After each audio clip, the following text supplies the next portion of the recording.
शिक्षा विधेयक प्रतिनिधि सभामा पेश।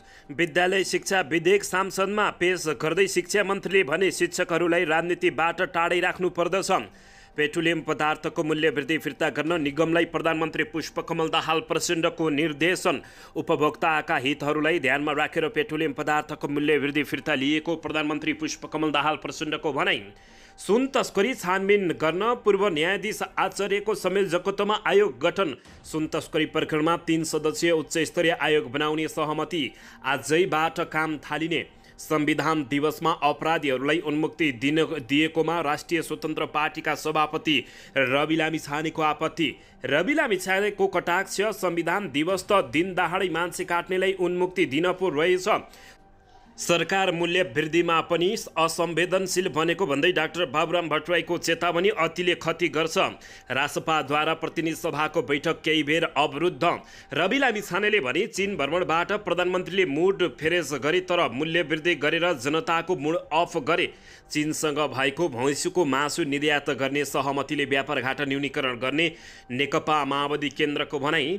प्रधानमन्त्री प्रचण्डको दावी। चीन भ्रमणले दुई देशबीच विश्वासको वातावरण सुदृढ भएको छ। शेयर बजार र ताम्मे 2000 बिन्दुबाट तल 1 अर्ब 83 करोड रुपियाँको कारोबार।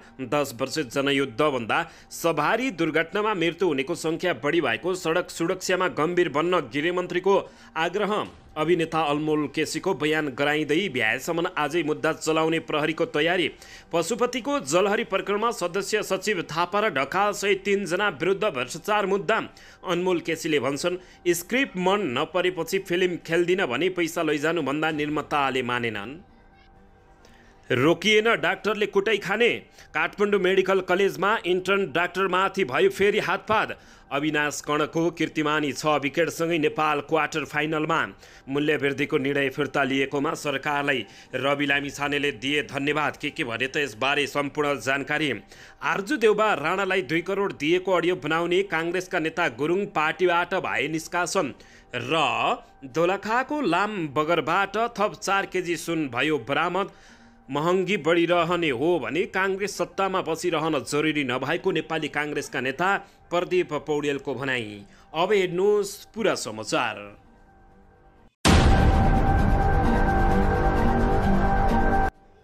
दर्शक महानुभावहरू नमस्कार। नेपाली न्युज टिभीको न्युज बुलेटिन खबरमा यहाँहरूलाई हार्दिक स्वागत छ। सदाझै आज पनि तपाईँहरूमा देश तथा विदेशका महत्त्वपूर्ण समाचार अपडेटका साथ उपस्थित भइसकेका छौँ। दर्शक महानुभावहरू हामीलाई तपाईँहरूले कहाँदेखि हेर्दै हुनुहुन्छ नेपाल भए जिल्ला र ठाउँको नाम लेख्नुहोला। यदि विदेशमा हुनुहुन्छ भने आफू रहेको देशको नाम पनि लेख्न नभुल्नुहोला। र हाम्रो च्यानल नेपाली न्युज टिभीलाई अहिलेसम्म पनि सब्सक्राइब गर्नुभएको छैन भने सब्सक्राइब गर्नुहोला। साथै सँगै रहेको बेल आइकनलाई दबाउन पनि नभुल्नुहोला। आउनुहोस् दर्शक महानुभावहरू आजको पहिलो तथा विशेष खबरतर्फ लागौँ। दर्शकबिन सरकारले विद्यालय शिक्षक विधेयक प्रतिनिधि सभामा पेश गरेको छ। आइतबारको प्रतिनिधि सभाको बैठकमा शिक्षा विज्ञान तथा प्राविधि मन्त्री अशोक कुमार राईले विधेयक पेश गरेका हुन्। मन्त्री परिषदबाट पारित भई विधेयक यसअघि नै सङ्घीय सदनमा दर्ता भएको थियो। विधेयकका कतिपय व्यवस्थाहरूलाई लिएर नेपाली शिक्षक महासङ्घ र राहत शिक्षक लगायतले विरोध गर्दै काठमाडौँ केन्द्रित आन्दोलन गरेका थिए। विद्यालय शिक्षक विधेयक संसदमा पेश गर्दै शिक्षा मन्त्रीले शिक्षकहरूलाई राजनीतिबाट टाढै राख्नुपर्ने जिकिर गरेका हुन्। दर्शकबिन शिक्षा विज्ञान तथा प्राविधि मन्त्री अशोक कुमार राईले शिक्षकहरूलाई राजनीतिबाट टाढा राख्नुपर्ने र जोगाएर राख्नुपर्ने बताएका छन्। आइतबार प्रतिनिधि सभाको बैठकमा विद्यालय शिक्षा विधेयक पेश गर्दै मन्त्री राईले शिक्षकहरूलाई राजनीतिबाट टाढा राख्न खोजिएको बताएका छन्। शिक्षकहरूलाई राजनीतिबाट टाढा राख्नुपर्दछ। उनले भने मान्छेको व्यक्तिगत आस्था आफ्नो ठाउँमा छ, तर आस्थाका कारण पठन पाठनलाई प्रभावित पार्नुहुन्न, शिक्षकको गुणस्तरलाई प्रभावकारी पार्नु हुँदैन। उनले भने शिक्षकहरूले राजनीतिक पार्टीको सदस्यता लिएर भोट माग्ने काम गर्नु नहुने उनले बताएका छन्।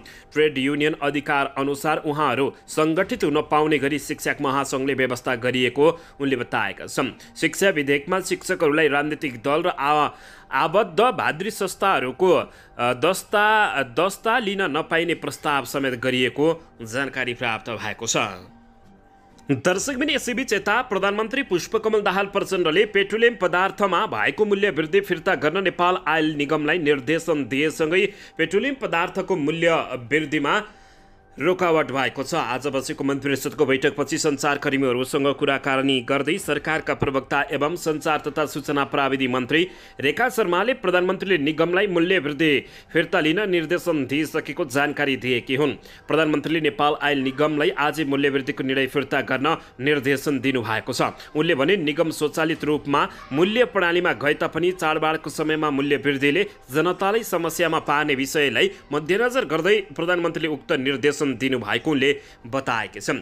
उनले निगमले साबिककै मूल्य कायम गर्दै आजै सूचना निकाल्ने समेत जानकारी दिएकी थिइन्।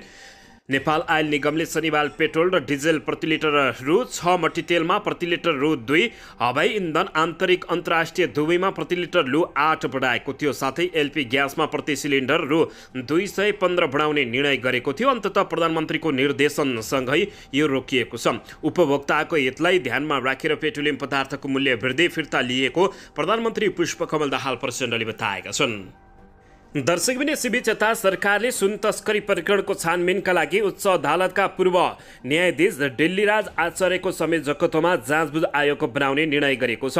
आइतबार बसेको मन्त्री परिषदको बैठकले उच्च अदालत पोखराका पूर्व कामु मुख्य न्यायाधीश आचार्यको समेत जगतमा 4 सदस्यीय आयोग बनाउने निर्णय गरेको सञ्चार तथा सूचना प्राविधि मन्त्री रेखा शर्माले जानकारी दिएकी हुन्।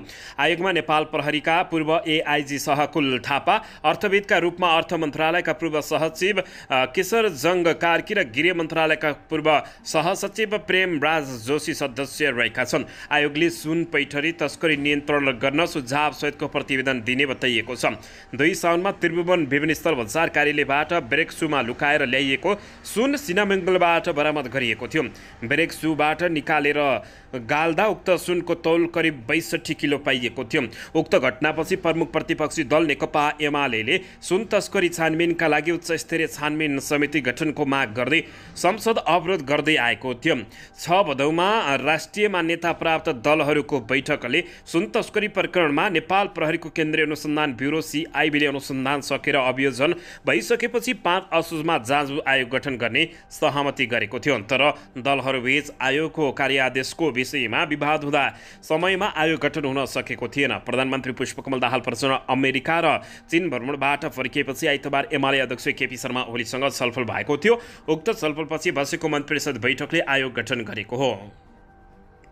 दर्शकबिन यसैबीच यता संविधान दिवसमा अपराधीहरूलाई उन्मुक्ति दिएकोमा राष्ट्रिय स्वतन्त्र पार्टीका सभापति रवि लामिछाने आक्रोशित बनेका छन्।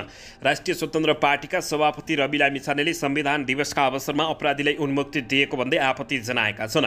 आइतबार बसेको प्रतिनिधि सभाको बैठकमा रवि लामिछानेले संविधान दिवसलाई मौका छोपेर सरकारको सिफारिसमा राष्ट्रपतिद्वारा आम माफी दिएको भन्दै आपत्ति जनाएका छन्। जघन्य अपराध गर्ने मानिसहरूलाई दिन दहाडै दिउँसै हत्या गर्ने अनि आजीवन सजाय पाएको मान्छेलाई जनताले खुसियाली मनाउने दिनमा उन्मुक्ति दिने प्रणाली सदनका लागि सदाका लागि बन्द गर्नुपर्ने उनले बताएका छन्। रवि लामिछानेले कटाक्ष गर्दै संविधान दिवस त दिन दहाडै मान्छे काट्नेलाई उन्मुक्ति पो रहेछ भनेका छन्। स्वतन्त्र पार्टीका सभापति लामिछानेले नेपालगञ्जका गुण्डनाइके रिगल भनिने योग ढक्कललाई संविधान दिवसका दिन बाँकी सजाय माफी मिना गरी रिहा गरेकोमा आक्रोश भएका थिए। आइतबार बसेको प्रतिनिधि सभाको बैठकको क्रममा उनले नेपाली काङ्ग्रेस निकट तरुण दलका कार्यकर्ता समेत रहेका ढकाललाई सरकारले आम माफी मिनाहाको सिफारिस गरेर राष्ट्रपति रामचन्द्र पौडेलले रिहा गरेकोमा आपत्ति जनाएका छन्। राष्ट्रपतिले असोज 3 गते काठमाडौँमा रात्रिभोजको आयोजना गर्नुभएको थियो। त्यस दिन म सहभागी हुन पाइन। त्यही दिन रोल्पाको एक परिवारको घरमा ढिँडो खाँदै थिएँ उनले भने। तर संविधान दिवस त दिनदहाडै मान्छे काट्नेलाई उन्मुक्ति पो दिनु रहेछ। उनी आक्रोश हुँदै यस्तो बताएका छन्। उनले रिगललाई माफी मिनाहा दिन पहल गरेको नेपाली काङ्ग्रेसमा आफू कहिल्यै संलग्न नभएकोमा खुसी व्यक्त गरेका छन्। म खुसी छु त्यो पार्टीको जुठो कहिले खानु परेन। सत्तारूढ दल नेपाली काङ्ग्रेस प्रति कटाक्ष गर्दै उनले भने हामीले ल्याएको संविधान दिवस त ज्यानमारालाई रिहाई पो गर्न रहेछ। संविधान दिवसका दिन गरिएको उक्त निर्णयको घोर विरोध गर्दछु। रवि लामिछानेले भने दिउँसै मानिस काटेर आजीवन जेल गएकाहरूलाई उन्मुक्ति यो कस्तो दिवसको हो सरकार भनेर उनले प्रश्न गरेका छन्। दर्शकबिन यसैबीच रवि लामिछानेले प्रधानमन्त्रीप्रति कटाक्ष गर्दै चीन भ्रमणबाट प्रधानमन्त्रीले मुड फ्रेस गरे तर मूल्य वृद्धि गरेर जनताको मुड अफ बनाएको बताएका छन्। रवि लामिछानेले प्रधानमन्त्री पुष्पकमल दाहाल प्रचण्ड चीन भ्रमणमा गएर मुड फ्रेस गरेर आएको भन्दै व्यङ्ग्य गरेका हुन्। आइतबार प्रतिनिधि सभाको बैठकमा बोल्दै उनले पूर्व उपप्रधान एवं गृहमन्त्री रवि लामिछानेले आफूले मुड फ्रेस गरेर आएपछि मूल्य वृद्धि गरेर जनताको मुड अफ गराएको टिप्पणी गरेका थिए। उनले आयल निगम किन घाटामा गएको हो भन्दै प्रश्न समेत गरेका हुन्। अन्तर्राष्ट्रिय बजार अनुसार मूल्य वृद्धि गर्दा घटेका बेलामा किन नघटाएको भन्दै सरकारको ध्यान आकर्षण समेत गराएका छन्। यो आयल निगम व्यापार पनि आफै गर्दछ, आयात पनि आफै गर्दछ, नियामक निकाय पनि उही हो, सबै कुरा आफै गर्दछ र भन्छ सधैँ घाटामा छु भन्छ। कर्मचारीलाई बोनस बाँड्न भ्याउँछ तर घाटामा रहन्छ, घाटा के हो निकै गरियोस्। उनले भने अन्तर्राष्ट्रिय बजारमा मूल्य वृद्धि भएको हो भने घटेका बेलामा यसको मूल्य कति घटाउन 2-3 दिन किन लगाउँछ, गम्भीर ध्यान आकर्षण होस्। प्रचण्ड 2 साता लामो विदेश भ्रमण गरेर शनिबार स्वदेश फर्किएका हुन्। सरकारले चाडपर्वको मुखमा मूल्य वृद्धि गरेको प्रति विरोध जनाउँदै प्रधानमन्त्रीले आज बोलाएको सर्वदलीय बैठकमा राष्ट्रिय स्वतन्त्र पार्टीले बैठक नै अस्वीकार गरेको हो। यता रासपाले प्रतिनिधि सभाको बैठक केही बेर अवरोध समेत गरेको जानकारी दिएको छ। दर्शकबिन यसैबीच यता पशुपतिनाथ मन्दिरमा लगाइएको सुनको जलहरीमा अनियमितता पाइएपछि अख्तियार दुरुपयोग अनुसन्धान आयोगले कोषका 3 जना अधिकारी विरुद्ध आइतबार भ्रष्टाचार मुद्दा दायर गरेको छ। कोषका सदस्य सचिव डाक्टर मिलन कुमार थापा, तत्कालीन सदस्य सचिव डाक्टर प्रदीप ढकाल सहित 3 जना विरुद्ध अख्तियार दुरुपयोग अनुसन्धानले विशेष अदालतमा भ्रष्टाचारको मुद्दा दायर गरेको छ। सदस्य सचिव थापा, पूर्व सदस्य सचिव ढकाल र स्टोर किपर अरुण कुमार श्रेष्ठ विरुद्ध 1,17,17,781 रुपियाँ विगत दावी गरिएको जानकारी प्राप्त भएको छ। पशुपतिमा चढाइएको सुनको जलहरीको सम्बन्धमा अख्तियारले तौल नाप जाँच गरेर अनुसन्धान गरेको थियो। तर दर्शक महानुभावहरू, पशुपतिको जलहरी प्रकरणमा सदस्य सचिव थापा र ढकाल सहित 3 जना विरुद्ध भ्रष्टाचारको मुद्दा दायर गरिएको छ। दर्शक महानुभावहरू, अब नेपालमा के हुँदैछ त्यो भने जनता आफै रणभुल्लमा परेका छन्। यसबारे तपाईँहरूले के भन्न चाहनुहुन्छ, प्रतिक्रिया दिन नभुल्नुहोला। दर्शकबिन यसैबीच यता प्रधानमन्त्री पुष्पकमल दाहाल प्रचण्डले चीनको औपचारिक भ्रमणबाट 2 देशबीचको आपसी विश्वासको वातावरणलाई थप सुदृढ गरेको बताएका छन्। प्रतिनिधि सभाको आजको बैठकमा संयुक्त राष्ट्र सङ्घको 78औं महासभामा सहभागी र चीन भ्रमणका बारेमा जानकारी गराउँदै उनले भ्रमणबाट 2 देशबीच रहिआएको ऐतिहासिक सम्बन्धलाई थप प्रगट बनाउन महत्त्वपूर्ण भूमिका खेलेको विश्वास व्यक्त गरेका छन्। मेरो चीन भ्रमण चिनिया राष्ट्रपति सी जिनपिङ सन् 2019मा गर्नुभएको नेपाल भ्रमणपछि नेपालबाट गरिएको यो पहिलो उच्च स्तरीय भ्रमण हो। कोभिड-19 महामारीका कारण लामो समयदेखि उच्च स्तरमा कुनै पनि भ्रमण नभएका सन्दर्भमा मेरो भ्रमणले नेपाल र चीन बीच आपसी विश्वासको वातावरणलाई सुदृढ गरेको प्रधानमन्त्री प्रचण्डले बताएका छन्। भ्रमणका क्रममा चीनका राष्ट्रपति र प्रधानमन्त्रीसँग भएको छलफलबाट नेपाल चीन सम्बन्धलाई थप उचाइ दिन सहयोग प्राप्त भएको जानकारी गराउँदै उनले विगतमा भएका समझदारीको कार्यान्वयन गर्ने प्रतिबद्धता व्यक्त गरेको जानकारी प्राप्त भएको छ। दर्शकबिन यता चीनसँग भएको भैँसीको मासु निर्यात सहमतिले व्यापार घाटा न्यूनीकरण गर्ने नेकपा माओवादी केन्द्रले बताएको छ। नेकपा माओवादी केन्द्रका प्रवक्ता अग्निप्रसाद सापकोटाले चीनसँग भएको भैँसी मासुको निर्यातको सहमतिले देशको व्यापार घाटा न्यूनीकरणका लागि महत्त्वपूर्ण भूमिका खेलिएको बताएका छन्।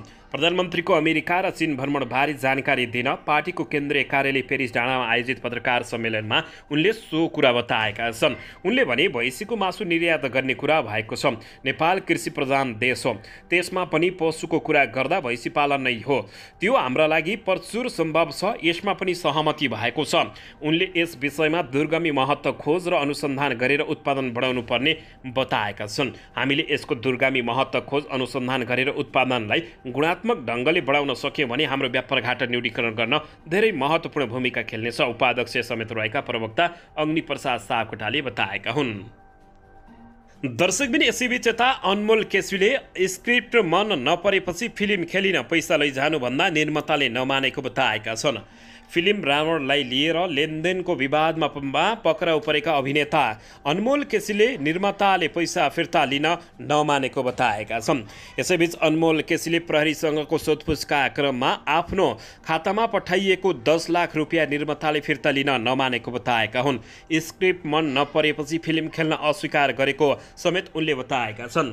यसैबीच प्रहरी स्रोतका अनुसार फिल्म निर्माता कम्पनी सुदर्शन थापा प्रोडक्ट्सले भने अनमोलबाट 1 करोड 5 लाख रुपियाँ लिनुपर्ने दावी गरेको छ। तर अनमोल केसीले भने निर्माता पक्षले प्राविधिक सहितलाई भुक्तानी गरेको 1 करोड 5 लाख रुपियाँ समेत आफूबाट तिराउन खोज्नु अन्याय हुने बताएका छन्। साथै निर्माता पक्षले सुटिङका लागि अफगानिस्तान लैजान भनेको तर पछि उक्त निर्णयबाट टिम पछि हटेको समेत अनुसन्धानका क्रममा अनमोलले बताएका हुन्। उनका अनुसार त्यति बेलासम्म फिल्म खेल्न सम्झौता भइसकेको थिएन। खातामा आएको 10 लाख रुपियाँ फिर्ता लैजानु भन्दा पनि निर्माताले नमानेको उनले बताएका छन्। प्रहरी स्रोतले बतायो अनमोललाई आइतबार जिल्ला अदालत उपस्थित गराउने प्रहरीको तयारी रहेको छ। दर्शकबिन यसैबीच यता महँगी बढिरहने हो भने नेपाली काङ्ग्रेस सत्तामा बसिरहनु जरुरी नभएको नेपाली काङ्ग्रेसका युवा नेता प्रदीप पौडेलले बताएका छन्। नेपाली काङ्ग्रेसका केन्द्रीय सदस्य समेत रहेका प्रदीप पौडेलले महँगी निरन्तर बढिरहने हो भने सरकारमा बसिराख्न जरुरी नहुने उनले बताएका छन्। सङ्घीय सरकारमा काङ्ग्रेसका 9 जना मन्त्री छन्। उनले महँगी बढिरहने र जनताको ढाड सेकिरहने हो भने पार्टी सरकारमा बस्नुको औचित्य नहुने बताएका छन्। महँगी बढ्ने पेट्रोलियम पदार्थको मूल्य बढिरहने जनताको ढाड सेकिरहने हो भने त्यो सत्तामा बस्न कुनै जरुरी छैन। काङ्ग्रेस रूपान्तरण अभियान बागमती प्रदेशले आइतबार काठमाडौँमा गरेको कार्यक्रममा उनले यस्तो बताएका हुन्। उनले 2084 सालको चुनावको चिन्ता गरेको भए पार्टीलाई सत्ता छाड्न वा सरकारमा बसेर काम गर्न आग्रह गरेका छन्। केही व्यक्तिहरूलाई मन्त्री बनाउन हामी सत्तामा जान जरुरी छैन।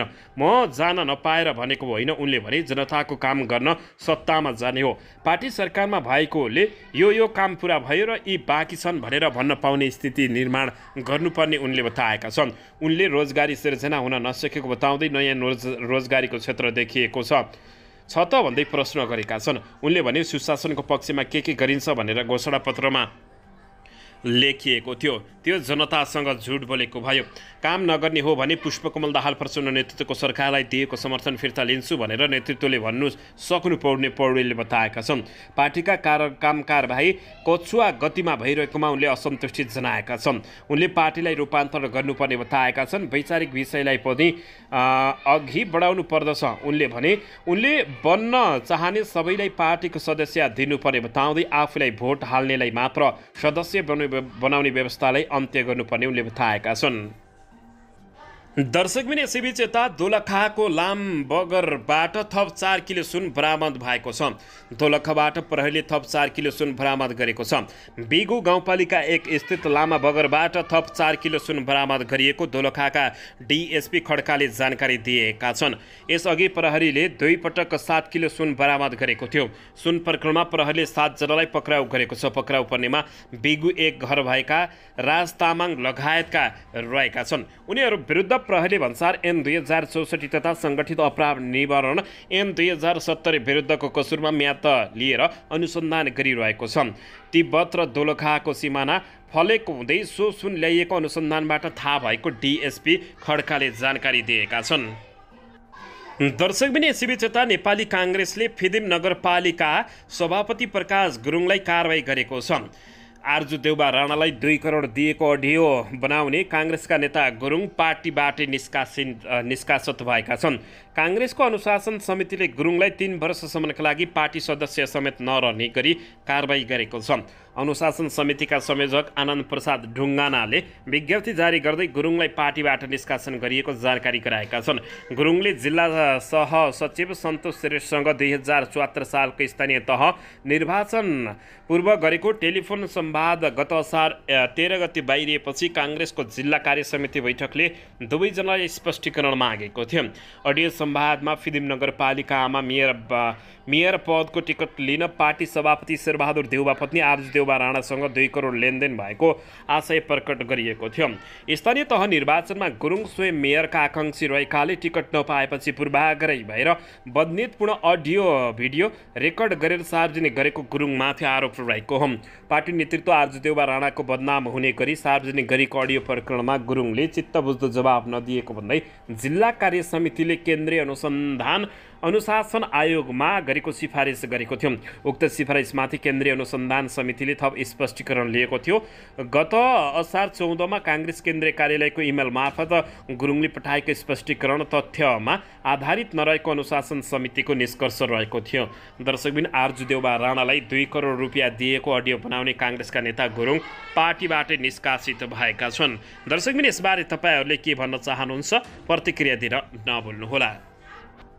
दर्शकबिन यसैबीच यता राष्ट्रिय स्वतन्त्र पार्टीका सभापति एवं प्रतिनिधि सभाका सदस्य रवि लामिछानेले पेट्रोलियम पदार्थमा भएको मूल्य वृद्धिको निर्णय फिर्ता लिएकोमा सरकारलाई धन्यवाद दिएका छन्। प्रतिनिधि सभाको आजको बैठकमा दलीय आधारमा प्राप्त समयमा सभापति रवि लामिछानेले निगमले स्वचालित मूल्य प्रणाली अनुसार बढेको समयमा मूल्य बढाउने तर घटाउने समयमा मूल्य नघटाउने गरेको आरोप समेत लगाउँदै मूल्य वृद्धिको निर्णय फिर्ता लिएकोमा सरकारलाई रवि लामिछानेले धन्यवाद दिएका छन्।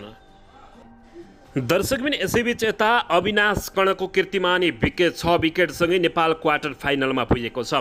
तीव्र गतिका बलर अविनाश बोहराले कीर्तिमानी 6 विकेट लिएसँगै नेपाल 19औं एसियाली खेलकुद प्रतियोगिता अन्तर्गत पुरुष क्रिकेट प्रतियोगिताको क्वार्टर फाइनलमा प्रवेश गरेको छ। नेपालले मालदिप्सलाई 138 रनले पराजित गरेको हो। नेपालले अब समूह ए को विजेताका रूपमा क्वार्टर फाइनलमा भारत, पाकिस्तान, बङ्गलादेश, श्रीलङ्का र अफगानिस्तान मध्ये एउटासँग खेल खेल्नेछ। चीनको हाङजाउमा आज टस जितेर नेपालले पहिला ब्याटिङ गर्दै निर्धारित 20 ओभरमा 7 विकेट गुमाई 212 रन बनाएको थियो। 213 रनको विजय लक्ष्य पन्छ्याउने क्रममा मालदिप्सको पारी 19.4 ओभरमा मात्र 74 रनमा समेटिएको थियो। यस क्रममा नेपालका तीव्र गतिका बलर अविनाश बोहराले कीर्तिमानी 6 विकेट लिएका थिए भने उनले 3.4 ओभर बलिङ गर्दै मात्र 11 रन खर्चिएर टी20 अन्तर्राष्ट्रिय क्रिकेट प्रतियोगितामा 6 विकेट लिने बोहरा पहिलो नेपाली बलर भएका छन्। दर्शकबिन यसैबीच यता हप्ताको पहिलो दिन शेयर बजार घटेर रातम्य भएको छ। शेयर बजार परिसूचक निम्सी आज आइतबार 33.20 अङ्कले घटेर 1971.10 बिन्दुमा झरेको छ। आज सबै समूहको शेयर घटेकोमा जलविद्युत, होटेल, बिमा र माइक्रो फाइनेन्स समूहको शेयर उच्च अङ्कले ओह्रालो लागेको छ। आज सबैभन्दा धेरै sunrise first mutual fund, upper Hewa Khola, जलविद्युत, एसियन हाइड्रो पावर, मेन्सियम हाइड्रो पावर, मनोकामना इन्जिनियरिङ र सिटिजन लाइफ इन्सुरेन्स कम्पनीको शेयर 10% घटेको छ। समग्रमा बजार ताम्य भए पनि सबैभन्दा धेरै सयपात्री हाइड्रो पावर कम्पनीको शेयर बजार 10% बढेको हो। आज 67,23,000 किता शेयर 1,03,04,00,000 रुपियाँमा कारोबार भएका छन्। सबैभन्दा धेरै सिटिजन लाइफ इन्सुरेन्सको 14,73,00,000 रुपियाँको शेयर किनबेच भएको बताइएको छ। दर्शकबिन यसैबीच यता सहमति कार्यान्वयनमा नआउँदै काठमाडौँमा फेरि डाक्टर कुटिएका छन्। काठमाडौँको सिनामङ्गल स्थित काठमाडौँ मेडिकल कलेजमा इन्टर्न डाक्टरमाथि हातपात भएको छ। आइतबार दिउँसो 12:30 बजेतिर इन्टर्न डाक्टर मनिष खड्कामाथि आक्रमण भएको अस्पताल प्रबन्धक नारायण प्रसाद दाहालले जानकारी दिएका छन्। उनका अनुसार मृगौला रोगको परीक्षणका लागि बहिरङ्ग सेवा ओपिडीमा आएका बिरामीले कुटपिट गरेका हुन्। बिरामीले एक विशेषज्ञको नाम लिएर देखाउन आउनु भएको रहेछ, तर ती विशेषज्ञ क्लासमा हुनुहुँदो रहेनछ। इन्स्टन्ट डाक्टरले हल्ला नगर्नुहोस्, उहाँ क्लास लिन जानु भएको छ, एकछिन समय लाग्छ भनेपछि कुटपिट भएको रहेछ दाहालले भनेका छन्। उक्त घटनामा संलग्नको आरोपमा प्रहरीले रूपक गौतम, सरोज गौतमलाई पक्राउ गरेको छ। अहिले अस्पतालका चिकित्सक, स्वास्थ्यकर्मी अस्पताल अगाडि सडकमा बसेर धरना दिइरहेको जानकारी प्राप्त भएको छ। पछिल्लो समय डाक्टरहरू भट्टाभट कुटिएका छन्। दर्शकबिन यसैबीच यता सरकार र चिकित्सक बीच 6 बुँदे सहमति भएको छ। आन्दोलनका कार्यक्रम पनि फिर्ता भएका छन्। सरकार र आन्दोलन र चिकित्सक बीच सहमति भएको छ। सुरक्षित कार्यस्थलको माग राख्दै आन्दोलनमा रहेको स्वास्थ्य कर्मीका लागि सुरक्षित कार्यस्थल सङ्घर्ष समितिसँग उप प्रधानमन्त्री एवं गृहमन्त्री नारायण काजी श्रेष्ठको उपस्थितिमा गृह मन्त्रालयमा भएको वार्ताबाट 6 बुँदे सहमति भएको छ। पछिल्लो समय मणिपाल, पोखरा, मान्डी, चितवन, हेटौडा, कञ्चनपुर, बेलौरी, लमजुङ, पाटन लगायतका अस्पतालहरूमा भएका घटनाका दोषीहरूलाई तत्काल पक्राउ गरी कारबाही गर्नुपर्ने र चिकित्सक सुरक्षाको सुनिश्चितता गर्नुपर्ने लगायतका माग सङ्घर्ष समितिले राखेको थियो। सहमति पत्रमा स्वास्थ्य तथा जनसङ्ख्या मन्त्रालयका नियमित डाक्टर सचिव देपेन्द्र मणि श्रेष्ठ र स्वास्थ्यकर्मीका लागि सुरक्षित स्थान सङ्घर्ष समितिका संयोजक डाक्टर सेराज घिमिरेले हस्ताक्षर गरेका छन्। दर्शक महानुभावहरू, अन्ततः स्वास्थ्यकर्मी तथा स्वास्थ्य संस्थाको सुरक्षा सम्बन्धी ऐन 2066 पहिलो संशोधन 2079 लाई प्रभावकारी रूपमा कार्यान्वयन गरी मणिपाल मेडिकल कलेज लगायतका स्वास्थ्य संस्थाहरूमा चिकित्सक तथा स्वास्थ्यकर्मी र स्वास्थ्य संस्थाको सुरक्षालाई थप भरपर्दो बनाउने लगायतका सहमति भएको जानकारी प्राप्त भएको छ। दर्शकबिन यसैबीच यता त्रिभुवन विमानस्थलबाट 2 किलो 700 ग्राम सुनसहित एक विदेशी युवती पक्राउ परेकी छिन्। शनिबार दुबईबाट काठमाडौँ आएकी फिलिपिन्सकी युवती सुनसहित पक्राउ परेकी हुन्। उनलाई फ्लाइट दुबईबाट काठमाडौँ आएकी थिइन्। विमानस्थलको भन्सार जाँच पास सकेर निस्किएका बेला शङ्का लागेर चेक गर्दा ती युवतीसँग सुन भेटिएको विमानस्थल सुरक्षा कार्यालयका डिआइजी अर्जुन चन्दले बताएका छन्। भित्री कपडामा लुकाएर ल्याइएको अवस्थामा सुन बरामद भएको डिआइजी चन्दले जानकारी दिएका छन्। दर्शक महानुभावहरू, पछिल्लो समय सुन तस्करहरू भट्टाभट पक्राउ पर्न थालेका छन्। यसबारे तपाईँहरूले के भन्न चाहनुहुन्छ? तर यता नेकपा माओवादी केन्द्रका नेताहरूको नाम तथा संलग्न नै देखिरहेको अवस्थामा भने सरकारले उनीहरूलाई उन्मुक्ति दिएको भनेर चर्को आलोचना समेत गरिएको छ। दर्शकबिन यसैबीच यता चीन भ्रमण पूर्ण रूपमा सफल भएको प्रधानमन्त्री पुष्पकमल दाहाल प्रचण्डको दाबी रहेको छ। प्रधानमन्त्री पुष्पकमल दाहाल प्रचण्डले चीनको औपचारिक भ्रमण द्विपक्षीय सम्बन्ध विस्तारमा केन्द्रित रहेको र पूर्ण रूपमा सफल भएको दाबी गरेका हुन्। संयुक्त राष्ट्रसङ्घको 78औं महासभा र चीनको साताव्यापी भ्रमण पूरा गरी हिजो स्वदेश फर्किएका प्रधानमन्त्री पुष्पकमल दाहाल प्रचण्डले त्रिभुवन अन्तर्राष्ट्रिय विमानस्थलमा आयोजित पत्रकार सम्मेलनमा भने, मेरो चीन भ्रमणले दुई देशबीचको आपसी विश्वासको वातावरणलाई थप सुदृढ गर्दै दुवै मुलुकबीच रहिआएको ऐतिहासिक सम्बन्धको समग्र पक्षलाई थप प्रगट बनाउन महत्त्वपूर्ण भूमिका खेलेको विश्वास लिएको बताएका छन्। नेपाली प्रतिनिधि मण्डलको नेतृत्व गर्दै प्रधानमन्त्री दाहाल 1 सेप्टेम्बर 17 देखि 21 सम्म संयुक्त राष्ट्रसङ्घको 78औं महासभामा भाग लिन अमेरिकाको न्युयोर्क प्रस्थान गरेका थिए। महासभामा सहभागी भई प्रधानमन्त्री दाहाल त्यतिबाट जनवादी गणतन्त्र चीनको भ्रमणमा गएका थिए। चीनका प्रधानमन्त्री ली च्याङको मैत्रीपूर्ण भ्रमण निमन्त्रणमा प्रधानमन्त्री दाहालले 1 सेप्टेम्बर 23 गतेदेखि 30 गतेसम्म मित्र राष्ट्र चीनको औपचारिक भ्रमण गरेका हुन्। प्रधानमन्त्री दाहाल चीनको आङजाउमा आयोजित 29औं एसियाली खेलकुदको उद्घाटन समारोहमा पनि सहभागी भएका थिए। खेलकुदको उद्घाटन समारोहमा यसअघि चिनिया राष्ट्रपति सी जिनपिङसँग प्रतिनिधि मण्डल स्थलमा वार्ता भएको जानकारी दिँदै प्रधानमन्त्री दाहालले भने, राष्ट्रपति सी जिनपिङसँग अत्यन्त हार्दिक र सौहार्दपूर्ण वातावरणमा भएको द्विपक्षीय वार्तामा दुवै देशमा विद्यमान अवसर र सम्भावनाको भरपूर सदुपयोग गर्दै आपसी सम्बन्धलाई थप दरिलो बनाउने विषयमा छलफल भएको प्रधानमन्त्री पुष्पकमल दाहाल प्रचण्डले ठोकुवा गरेका छन्। चीनका राष्ट्रपति सी जिनपिङले गरेको नेपाल भ्रमणपछि प्रधानमन्त्री स्तरबाट नेपालबाट गरिएको यो पहिलो उच्चस्तरीय भ्रमण भएको उनको भनाइरहेको छ। कोभिड-19 महामारीका कारण लामो समयदेखि उच्च स्तरमा भ्रमण नरहेको सन्दर्भमा मेरो चीन भ्रमणले दुई देशबीच आपसी विश्वासको वातावरणलाई थप सुदृढ बनाएको र मुलुकबीच आइरहेको ऐतिहासिक सम्बन्धको समग्र पक्षलाई थप प्रगट बनाउन महत्त्वपूर्ण भूमिका खेलेको विश्वास लिएको प्रधानमन्त्री पुष्पकमल दाहाल प्रचण्डले बताएका छन्। दर्शकबिन यता भने सत्तारूढ दल नेकपा माओवादी केन्द्रले आइतबार पत्रकार सम्मेलन गर्न लागेको छ। पार्टी अध्यक्ष समेत रहेका प्रधानमन्त्री पुष्पकमल दाहाल प्रचण्डको चीन भ्रमण लगायतका अन्य विविध विषयको जानकारी गराउनका लागि पत्रकार सम्मेलन आयोजना गरिएको पार्टी उपाध्यक्ष अग्निप्रसाद सापकोटाले जानकारी दिएका छन्। उनका अनुसार पार्टी केन्द्रीय कार्यालय पेरिस डाँडामा आइतबार असोज 14 गते दिउँसो 2 बजे पत्रकार सम्मेलन आयोजना गरिएको बुझिएको छ। गत भदौ 30 गते अमेरिका प्रस्थान गरेका प्रधानमन्त्री प्रचण्ड त्यतैबाटै असोज 5 गते चीन प्रस्थान गरेका थिए। संयुक्त राष्ट्र सङ्घको महासभामा सहभागी भएर प्रधानमन्त्री प्रचण्ड चीनको हाङजाओमा आयोजित 19औं एसियाली खेलकुदको उद्घाटनमा सहभागी भएका थिए। एक साता चीनमै रहेका प्रधानमन्त्री प्रचण्ड शनिबार दिउँसो एयर चाइनाको विमान मार्फत नेपाल फर्किएका छन्। प्रधानमन्त्रीको चीन भ्रमणबारे जानकारी दिन माओवादीले पत्रकार सम्मेलन गर्ने बताइएको छ। दर्शकबिन यसैबीच यता अब आउने निर्वाचनमा कि त भ्रष्टाचारी नेताहरू सकिन्छन् कि त राष्ट्रिय स्वतन्त्र पार्टी सकिने रवि लामिछानेले घोषणा गरेका छन्। राष्ट्रिय स्वतन्त्र पार्टीका सभापति रवि लामिछानेले अब आउने निर्वाचनमा कि त भ्रष्ट सकिने वा त्यो नभए आफ्नो पार्टी सकिने उनले बताएका छन्।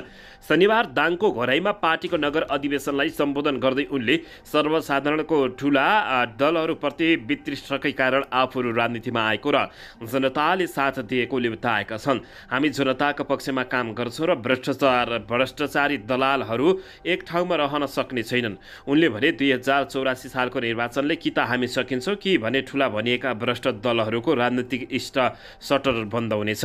अब आउने निर्वाचनमा आफूहरूको जनमत जफत हुने गरी जनताको पक्षमा काम गर्न पनि उनले ठूला दलहरूलाई आग्रह गरेका छन्। सभापति रवि लामिछानेले अहिले सरकारले भ्रष्टाचारको फाइल नखोलेर केही पाना पल्टाउने र बन्द गर्ने काम मात्रै गरेको बताएका छन्। जनताको पक्षमा काम गर्न भनेर आएका दलहरू राष्ट्रिय स्वतन्त्र पार्टीलाई गाली गर्न र आफ्नो लाज ढाक्नलाई मात्र समय खर्चिएको भन्दै उनले आक्रोश समेत पोखेका छन्। उनले आफ्नो पार्टीको चिन्ता भन्दा जनताको समस्याका बारेमा चिन्ता लिन र काम गर्न आग्रह समेत गरेका छन्। दर्शकबिन यसैबीच यता पेट्रोलियम पदार्थको मूल्य फेरि बढेको छ। नेपाल आयल निगमले पेट्रोलियम पदार्थको मूल्य वृद्धि गरेपछि जनताहरू आक्रोशित बनेका छन्। शनिबार बसेको निगम सञ्चालक समितिको बैठकले पेट्रोलमा प्रति लिटर 2, डिजेल र मट्टीतेलमा प्रति लिटर 6 र खाना पकाउने ग्यासमा प्रति सिलिन्डर 215 रुपियाँ बढाउने निर्णय गरेको हो। त्यस्तै हवाई इन्धन आन्तरिक र अन्तर्राष्ट्रिय तर्फ दुवै प्रति लिटर 8 रुपियाँ बढाइएको छ। दर्शक महानुभावहरू, यससँगै ग्यासको मूल्य प्रति सिलिन्डर 2110 रुपियाँ पुगेको छ भने पेट्रोलको मूल्य पहिलो वर्ग 4 आली, विराटनगर, जनकपुर, अमलेशगञ्ज, भलबारी, नेपालगञ्ज, धनगढी र वीरगञ्ज डिपोबाट बिक्री हुने ठाउँमा प्रति लिटर 182.5 रुपियाँ, दोस्रो वर्ग सुर्खेत र दाङमा 184 रुपियाँ र काठमाडौँ, पोखरा र दिपायलमा 185 रुपियाँ पुगेको छ। यसै गरी डिजेलको मूल्य पहिलो वर्गमा 176, दोस्रो वर्गमा 178 र तेस्रो वर्गमा 179 रुपियाँ प्रति लिटर कायम भएको छ। आन्तरिकतर्फ हवाई इन्धनको मूल्य प्रति लिटर 144 रुपियाँ र अन्तर्राष्ट्रियको मूल्यमा 1.095 अमेरिकी डलर कायम रहेको बताइएको छ। दर्शक महानुभावहरू, सरकारले बारम्बार फेरि पेट्रोलियम पदार्थ लगालगैको मूल्य बढाएको भन्दै चर्को आलोचना भएको छ। यसबारे तपाईँहरूले के भन्न चाहनुहुन्छ? दर्शकबिन यसैबीच यता पर्वतको कुस्मा नगरपालिका 7 र 8 को सिमानामा रहेको तामादी खोलामा आएको बाढीले बगाएको जीव फेला परेको छ। कुस्मा नगरपालिका 8 को मोदी खोला र तामादी खोलाको दोबानमा हिलोमा पुरिएको अवस्थामा जीव फेला परेको छ। जीवसँगै एकजना यात्रु मृत अवस्थामा भेटिएका छन्। मृतकको शनाखत भने भइसकेको छैन। जीपमा सवार रहेका अन्य 2 यात्रुहरूको अवस्था भने अज्ञात रहेको जिल्ला प्रहरी कार्यालय पर्वतका प्रमुख प्रहरी नायब उपरीक्षक खुमलाल भुसाले जानकारी दिएका छन्। बेपत्ता यात्रुहरूको खोजी जारी रहेको समेत बताइएको छ। बागलुङबाट पोखरातर्फ जाँदै गरेको ग1ज 62 13 नम्बरको जीप साँझ 6:30 बजीतिर बाढीले बगाउँदा 3 जना सहित बेपत्ता भएको थियो। खोलामा बाढीले बगाएको ढुङ्गा पन्छ्याउने क्रममा जीप बगेको हो। सोही क्रममा जीपका चालक बसन्त थापा बाढी पन्छ्याउन झरेका कारण ज्यान जोगाउन सफल भएका छन्। घटनास्थलमा प्रहरी र सुरक्षाकर्मीले उद्धार कार्य जारी राखेका छन्। शनिबार साँझ परेको भीषण वर्षाका कारण उक्त खोलामा बाढी आएको बताइएको छ। दर्शकबिन यसैबीच यता नेकपा माओवादी केन्द्रका उपमहासचिव जनार्दन शर्माले 2084 सालको निर्वाचन बहुमत ल्याउने गरी पार्टी निर्माण अभियानमा लागेको बताएका छन्। माओवादीको विराटनगर महानगरपालिका समितिले विराटनगरमा गरेको कार्यक्रममा बोल्दै माओवादी केन्द्रका उपमहासचिव जनार्दन शर्माले अबको निर्वाचनमा कसैसँग गठबन्धन नगर्ने पनि बताएका छन्। उनले भने कहिले यो दल कहिले त्यो दलसँग गठबन्धन गर्दा पार्टीलाई क्षति भएको छ। भीमकाय पार्टी फुटपाथ भएर सानो भएको छ। उनले भने अब हाम्रै बलबुतामा यसलाई बलि बनाउने हो। अहिलेको सरकारले इतिहासकै लोकप्रिय काम गरेको छ, हामी यसको बलमा अझै बलियो बन्नेछौँ। अबको निर्वाचनमा एक्लै लड्ने र बहुमत ल्याउने गरी लड्ने उनको दाबी रहेको छ। दसैँ तिहारका बेलामा समेत पार्टी अभियान नरोकिने उनले बताउँदै हामी चाडपर्वमा समेत जनताको घरमा जान्छौँ। ती 3 महिने जनतासँग माओवादी रूपान्तरण अभियान रोकिँदैन। उनले भने हामी जनताबाट टाढा रहँदैनौँ, जनताका कुरा सुन्छौँ र काम गर्ने जनार्दन शर्माले बताएका छन्। 2084 सालमा एक्लै लडेर बहुमत ल्याउने उनको ठोकुवा रहेको छ। दर्शक पनि यसैबीच यता नेपाली काङ्ग्रेस सकियो भन्ने भाष्य निर्माण गर्न खोजिएको उदय शमशेर राणाले बताएका छन्। नेपाली काङ्ग्रेसका केन्द्रीय सदस्य उदय शमशेर राणाले नेपाली काङ्ग्रेसले आफ्नो कार्यशैली र कार्यनीति सच्याएर अगाडि बढ्नुपर्ने बताएका छन्। उनले पछिल्लो समय पुराना राजनीतिक दलहरूप्रति युवाहरूमा मोह घटेको उल्लेख गर्दै युवाहरूलाई केन्द्रमा राखेर काङ्ग्रेसले आफ्नो नीति तथा कार्यक्रम बनाउनु पर्ने बताएका छन्। शनिबार सिन्धुलीमा काङ्ग्रेसको दुधौली नगरपालिकाको नगर सम्मेलनको उद्घाटन कार्यक्रममा उनले काङ्ग्रेसको आफ्नो कार्यशैली र सोच बदल्ने बेला आएको बताएका छन्। युवाहरूलाई पार्टी सङ्गठनमा जोड्न र उनीहरूमा आशा जगाउने कार्यक्रमहरू ल्याउनु पर्ने बताएका छन्। उनले पछिल्लो समय काङ्ग्रेस सकियो भनेर अफवाह फैलाउन खोजिएको बताउँदै नयाँ राजनीतिक दलहरूको उदयले परम्परागत दलहरूको भविष्यलाई लिएर टीका टिप्पणी हुने गरेको उल्लेख गर्दै उनले काङ्ग्रेसभित्र निराशा देखिए तापनि आत्तिने अवस्था नरहेको स्पष्ट पारेका छन्। उनले भने 2064 सालको चुनावपछि पनि काङ्ग्रेस सकिन्थ्यो, तर हामी 2070मा फर्क्यौँ। अहिले त्यही भाष्य निर्माण गर्न खोजिँदैछ, तर आत्तिनुपर्ने बेला छैन। हामी संयमित भएर आफ्नो कार्यशैली सच्याएर अगाडि बढ्यौँ भने अर्को चुनावमा बहुमत ल्याउन सक्छौँ। हामी निराश होइन, सङ्गठित भएर गाउँ गाउँमा क्रियाशील हुनुपर्ने उनले बताएका छन्। दर्शक पनि यसैबीच यता चीनमा जारी 1900 एसियाली खेलकुद अन्तर्गत पुरुष क्रिकेट प्रतियोगितामा मङ्गोलिया विरुद्ध कीर्तिमान जित निकालेको नेपाल आज आइतबार मालदिभ्ससँग भिड्दैछ। नेपालले मालदिभ्स विरुद्ध टस जितेर पहिला ब्याटिङ गर्ने भएको छ। कप्तान रोहित पौडेलले टस जितेर पहिला ब्याटिङ गर्ने निर्णय लिएका हुन्। गत असोज 10 गते नेपालले मङ्गोलिया विरुद्ध कीर्तिमानी 273 रनको जित हात पारेको थियो। यसअघि चेक रिपब्लिकले सन् 2019मा टर्की विरुद्ध सर्वाधिक 257 रनको फ्राकिलो जित हात पारेको थियो। अब यो रेकर्ड नेपालको नाममा आएको छ। यो सँगै नेपाल र नेपाली खेलाडीहरूले 10 वटा भन्दा बढी कीर्तिमान बनाएका थिए। मालदिभ्समाथि पनि नेपालले सहज जित निकाल्ने अनुमान समेत गरिएको जानकारी प्राप्त भएको छ। दर्शक महानुभावहरू, यसैबीच सर्वसाधारणलाई आजदेखि सोनापुर मिनरल्सको आइपिओ खुल्ला भएको छ। सरकार चलाउने र कानुन बनाउने प्रति जनताको अविश्वास बढेको डाक्टर चित्रबहादुर केसीले बताएका छन्। नेपाल र चीनका सबै नाका खोल्ने गरी सहमति भएको प्रधानमन्त्री पुष्पकमल दाहाल प्रचण्डले बताएका छन् भने यता लुम्बिनी र पोखरामा एयरपोर्ट राम्रोसँग सञ्चालनमा आएको छैन, तर सावा र ब्याज तिर्ने समय आइसकेको अर्थमन्त्रीले बताएका छन्। दर्शक महानुभावहरू, यसैबीच नक्साबारे पहिले नै कुरा गरिसकेका छौँ भन्दै प्रधानमन्त्री पुष्पकमल दाहाल प्रचण्डले झुट बोलेको भनेर यति बेला चर्को आलोचना भएको छ। यसबारे तपाईँहरूले के भन्न चाहनुहुन्छ प्रतिक्रिया दिन नभुल्नुहोला। एकीकृत समाजवादी पार्टीका जिल्ला अध्यक्ष सहित 29 जनाले एकीकृत समाजवादी पार्टी परित्याग गरेका छन्। कतारको कार्यक्रम सकेर राप्रपाका अध्यक्ष राजेन्द्र लिङदेल स्वदेश फर्किएका हुन्। दर्शक पनि यसैबीच यता पूर्व राजा ज्ञानेन्द्र शाहले नेपाली क्रिकेट टोलीलाई बधाई तथा शुभकामना व्यक्त गरेका छन्। 19औं एसियाली खेलकुदमा मङ्गोलिया विरुद्धको खेलमा विश्व कीर्तिमान कायम राख्न सफल भएकोमा क्रिकेट टोलीका खेलाडीहरूलाई बधाई दिँदै पूर्व राजा ज्ञानेन्द्र शाहले अनेकौं प्रतिकूलका बीच हासिल गरेको सफलताले नेपालको राष्ट्रिय गौरव बढाएको बताएका छन्। शनिबार एक शुभकामना सन्देश जारी गर्दै उनले भनेका छन्, मित्र राष्ट्र चाइनाको हाङजाउमा भएको 19औं एसियाली खेलकुदमा नेपालले मङ्गोलियासँग खेलेको टी20 क्रिकेट खेलमा नेपाली क्रिकेट टिम र खेलाडीहरूले राखेको विश्व कीर्तिमानले हामीलाई अत्यन्तै खुसी तुल्याएको छ। देशको राष्ट्रिय पहिचानले अनेकौं चुनौतीहरूको सामना गरिरहनु परेको समयमा क्रिकेट खेलाडीहरूले अनेकौं प्रतिकूलका बावजुद पनि जुन सफलता हासिल गरेका छन् यसले नेपालको राष्ट्रिय गौरव बढाएको छ भन्ने हामीले महसुस गरेका छौं। पूर्व राजा ज्ञानेन्द्र शाहले भनेका छन्, विश्व कीर्तिमानहरू कायम राख्न सफल भएकोमा सबै खेलाडी मित्रहरू र नेपाली क्रिकेट टोलीलाई यो सफलताको लागि हार्दिक बधाई तथा शुभकामना पूर्व राजा ज्ञानेन्द्र शाहले बताएका हुन्। गत असोज 10 गते एसियाली खेलकुद प्रतियोगिताको पुरुष टी20 अन्तर्राष्ट्रिय क्रिकेटमा नेपालले मङ्गोलियालाई 237 रनको विशाल अन्तरले हराएको थियो। यसमा सबै चकित पर्दै दर्शक महानुभावहरू जताततैबाट नेपालका क्रिकेट टोली तथा नेपाललाई बधाईको ऐरो आइरहेको छ। दर्शकबिन यसैबीच यता प्रहरीले त्रिभुवन अन्तर्राष्ट्रिय विमानस्थलबाट करिब 3 किलो सुनसहित एक फिलिपिन महिलालाई पक्राउ गरेको छ। शुक्रबार बेलुकी दुबई हुँदै काठमाडौँ आएकी उनलाई 3 केजी सुनसहित नियन्त्रणमा लिएको त्रिभुवन अन्तर्राष्ट्रिय विमानस्थल प्रहरी प्रमुख डिआइजी अर्जुन चन्द ठकुरीले पुष्टि गरेका छन्। यसबारे थप अनुसन्धान भइरहेको उनले जानकारी दिएका छन्। यद्यपि प्रहरीले हालसम्म ती महिलाको नाम सार्वजनिक गरेको छैन। गत 3 साउनमा विमानस्थल भन्सार पास भएर बाहिरिएको करिब 60 केजी सुन तस्करीको सुन राजस्व अनुसन्धान विभागको टोलीले बरामद गरेको थियो।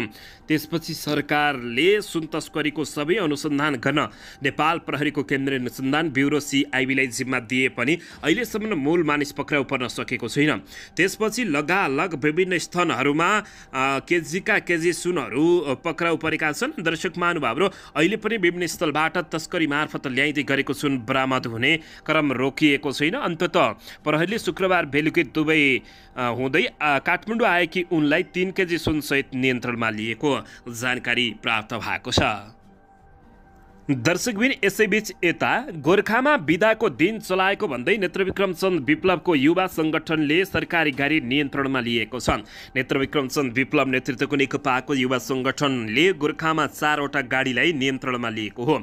सार्वजनिक बिदाको दिन सरकारी गाडी दुरुपयोग गरेकाले गोर्खा नगरपालिका चोक आसपासबाट 2वटा मोटरसाइकल र 2वटा 4 पाङ्ग्रे गाडी नियन्त्रणमा लिएको संगठनका नेता रन गुरुङले बताएका छन्। जिल्ला सामान्य समितिको 289 र बागमती प्रदेश BAB 9198 नम्बरको गाडीसहित कुन्दुर टार पालुङबाट सिन्चाई आयोजनाको गण्डकी प्रदेश AA 472 नम्बरको मोटरसाइकल र पूर्व